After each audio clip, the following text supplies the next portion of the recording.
This is the complete story of Battle of Castle Itter, the entire Wikipedia article, narrated start to finish. Get comfortable, and let's get into it. Background. Itter Castle is a small castle on a hill near the village of Itter in Austria. After the 1938 Anschluss, the German government officially leased the castle in late 1940 from its owner, Franz Gruner. The castle was seized from Gruner by SS Lieutenant General Oswald Pohl under the orders of Heinrich Himmler on 7th of February 1943. The transformation of the castle into a prison was completed by 25th April 1943, and the facility was placed under the administration of the Dachau concentration camp. The prison was established to contain high-profile French prisoners valuable to the Reich.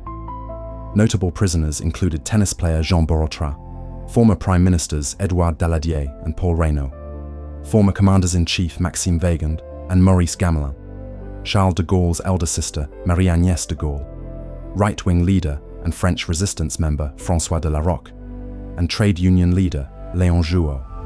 Besides the VIP prisoners, the castle held a number of Eastern European prisoners detached from Dachau who were used for maintenance and other menial work. Prelude. On 3rd May 1945, Zvonimir Čučković, an imprisoned Yugoslav communist resistance member from Croatia who worked as a handyman at the prison, left the castle under the pretext of performing an errand for the prison's commander Sebastian Wimmer. Čučković went to seek Allied assistance. The town of Vrgel was 8 kilometers, 5 miles down the mountains, and was occupied by German troops.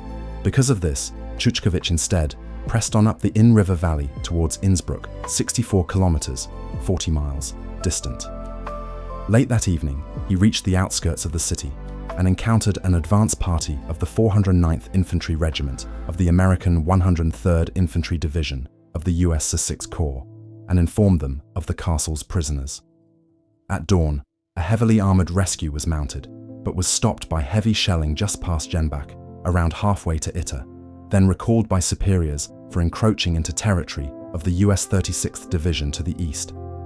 Only 2 jeeps of auxiliary personnel continued. When Čučković failed to return, and the former commandant of Dachau, Eduard Weiter, died in suspicious circumstances at the castle on 2nd May, Wimmer feared for his own life and abandoned his post. The SS Totenkopfverbände Guards left the castle soon after, and the prisoners took control of the castle and armed themselves with the weapons that remained. However, they feared an attack by any roaming parties of SS men still loyal to the Nazi regime. Failing to learn of the result of Čučković's effort, prison leaders accepted the offer of its Czech cook, Andreas Krobot, to bicycle to Vrgel midday on 4th May, in hopes of reaching help there. Armed with a similar note, he succeeded in contacting Austrian resistance in Vrgel, which had recently been abandoned by Wehrmacht forces, but reoccupied by roaming Waffen-SS troops. He was taken to Major Josef Gangl, commander of the remains of a unit of Wehrmacht soldiers, who had defied an order to retreat and instead thrown in with the local resistance, led by Rupert Hagleitner. Gangl sought to maintain his unit's position in the town to protect local residents from SS reprisals. Nazi loyalists would shoot at any window displaying either a white flag or an Austrian flag, and would summarily execute males as possible deserters. Gangl's hopes were pinned on the Americans reaching Vrgel promptly so he could surrender to them. Instead, he would now have to approach them under a white flag to ask for their help. Around the same time, a reconnaissance unit of 4 Sherman tanks of the 23rd Tank Battalion, 12th Armored Division of the US 21st Corps, under the command of Lieutenant Lee, had reached Kufstein, Austria, 13 kilometers, 8 miles, to the north. There, in the town square, it idled while waiting for the 12th to be relieved by the 36th Infantry Division. Asked to provide relief by Gangl, Lee did not hesitate, volunteering to lead the rescue mission and immediately earning permission from his HQ.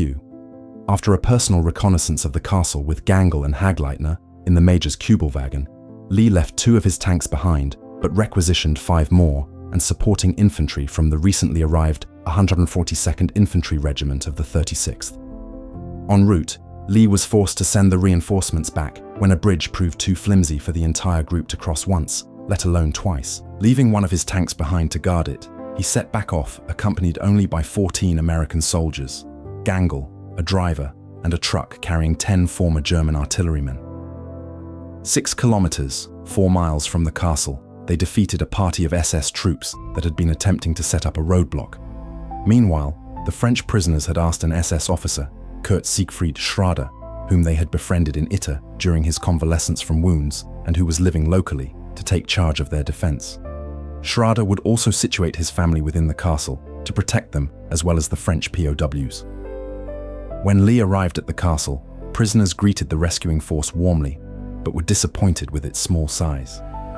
Lee placed the men under his command in defensive positions around the castle and positioned his Sherman tank, Besot and Jenny, at the main entrance.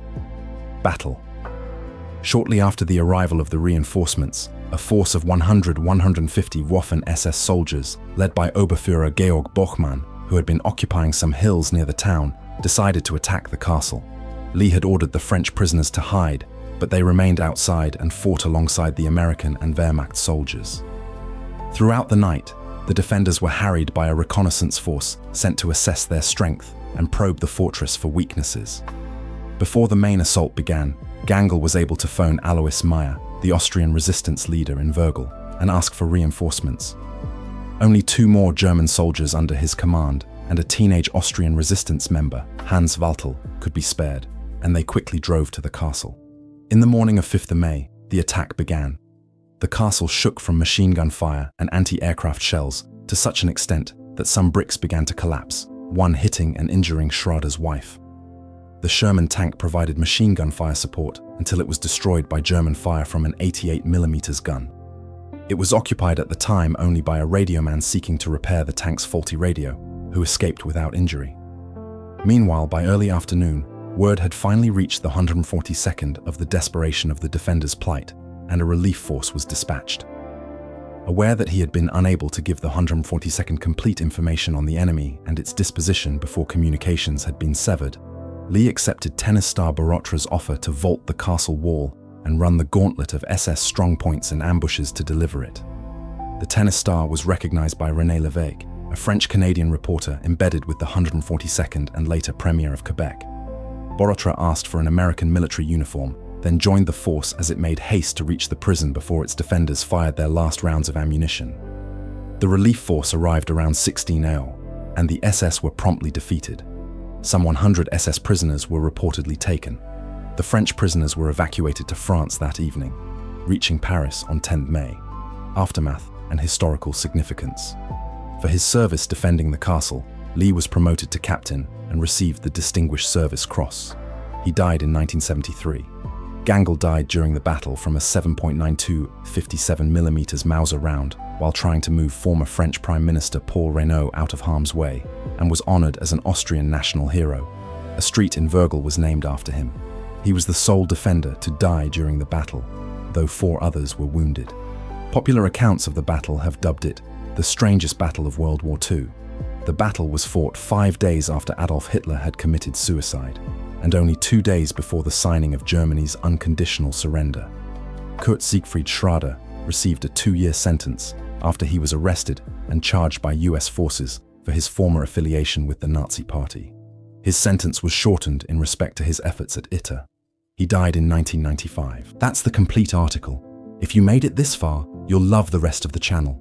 Subscribe for a new Wikipedia deep dive every single day. The next video is on screen now, and if there's a topic you want narrated, drop it in the comments. Thanks for watching.